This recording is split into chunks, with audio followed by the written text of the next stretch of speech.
Just beatboxing. Trying to wrap my mind around the problem of how do we find the height of a box if we know the length, the width, and the volume. Well, turns out we need to know a relationship between the volume, the length, and the width, right? Oh, what? Wow, that's strange, huh? Look at that. Woo! Woo! Okay, enough. I'm sorry. I have to entertain myself somehow. You would start losing your mind, too, if you talk to the computer as much as I do.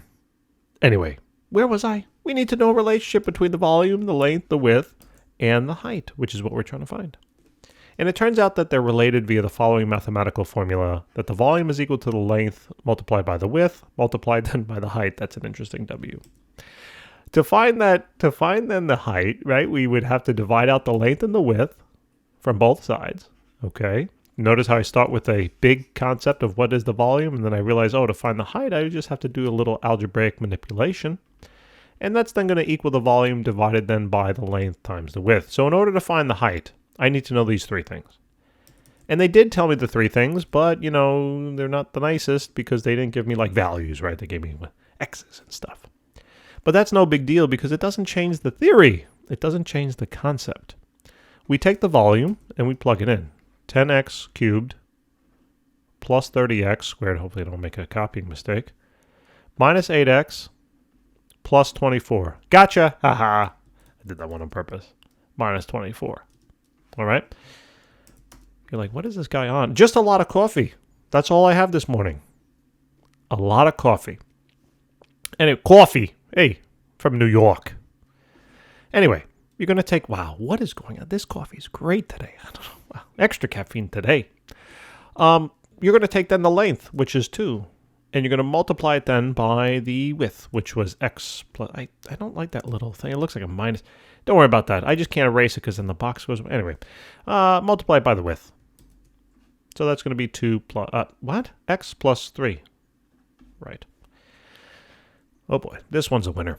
What we're going to do is we're going to take this and I want to distribute it, okay? I want to distribute the 2 into each of those terms, so really it becomes 2x plus 6, right? Because 2 times x is 2x, and 2 times a positive 3 is going to be a positive 6. So the reason why I'm going to do that now, hopefully I don't forget what it is. Let me not talk, and let me just, 2x plus 6. All right. The reason why I'm going to do that now is because I want a single term, all right? Nice distributed individual terms here, you know, all added together. And I want the same thing in the denominator. I don't really want anything kind of multiplied like, you know, factored out already. I want to see my terms. So if that didn't make sense, don't worry. It didn't make sense to me either. So just erase the past 5 seconds from your memory. The important thing, though, is that once I realize that I have this numerator being divided by the denominator, I realize that I can use 2 kind of techniques on this. I can use either long division of polynomials, or I can use synthetic division. The reason why I can use synthetic division is because my denominator is linear.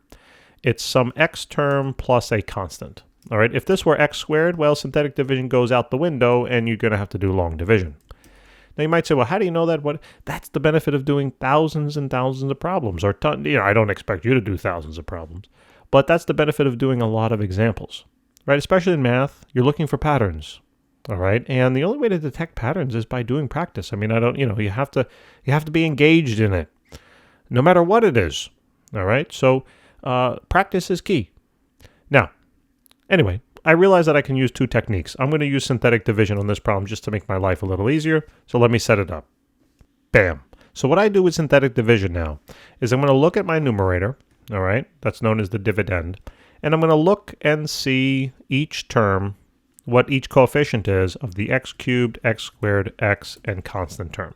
All right, this is the x cubed term, and this will only be true for the top part of the table. All right, I'm going to run through this a little bit because, like I said, we have many, many videos out there on this. If you want, check out the channel playlist in pre-calculus. A ton of examples of dividing polynomials with synthetic division.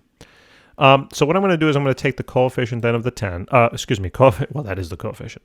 Coefficient of the x cubed term, plug it in here. I'm going to take the coefficient of the x squared term, plug it in here.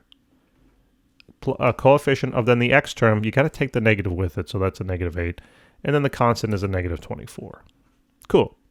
Then what you're going to do is you're going to look to the divisor to find out what should go in this place on the outside. And all you do is you take the divisor, 2x plus 6, you set it equal to 0, and solve it for x. So you subtract 6 on both sides, so that's 2x is going to be equal to negative 6, divide by 2 on both sides, and x is going to be equal to a negative 3. And this is the value you plug in here on the outside of your synthetic division table. All right? So now basically this is nice and easy. It's a simple algorithm or a series of steps we have to follow. Take the 10, drop it down. That's why there's a red box there. Just take the 10 and drop it straight down. Then what you're going to do is you're going to take the 10, you're going to multiply it by then the outside term of negative 3. You're going to put that result, which is now a negative 30, in the next adjacent cell here. Then you're going to add this column up, get your answer of 0. Okay? Then what you're going to do is take the 0 and then multiply it by that outside term of negative 3, which is a 0, plug it into the next adjacent cell, add those on up. That's going to be a negative 8. Repeat the process, take the negative 8, multiply it by the outside term of negative 3. You're going to get a positive 24, add those bad boys on up, and you get 0. Okay? Now what happens down here is, this is not the constant, this is not the x, this is not the x squared, that's not the x cubed term. What happens is that this is the remainder, this is the constant term now of your quotient, this is the x term, and that's the x squared term. So basically everything that, went, the coefficients here, that went in on the top now kind of reduced by 1 power on the bottom. All right, these are just patterns, all right? This is just from doing tons and tons of practice. This should be kind of elementary now.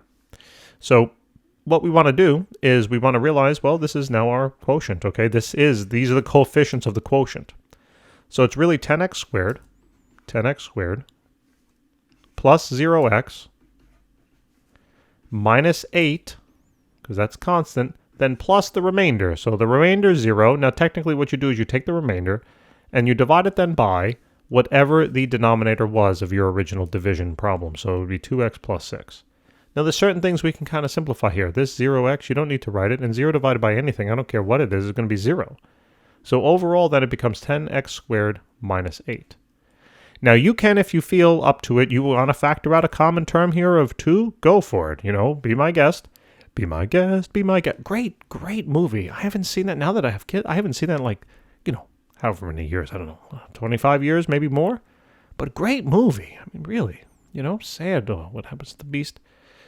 But great movie. Anyway, you can factor out a 2, and that would make it 2 then times 5x squared minus 4, if your heart so desires.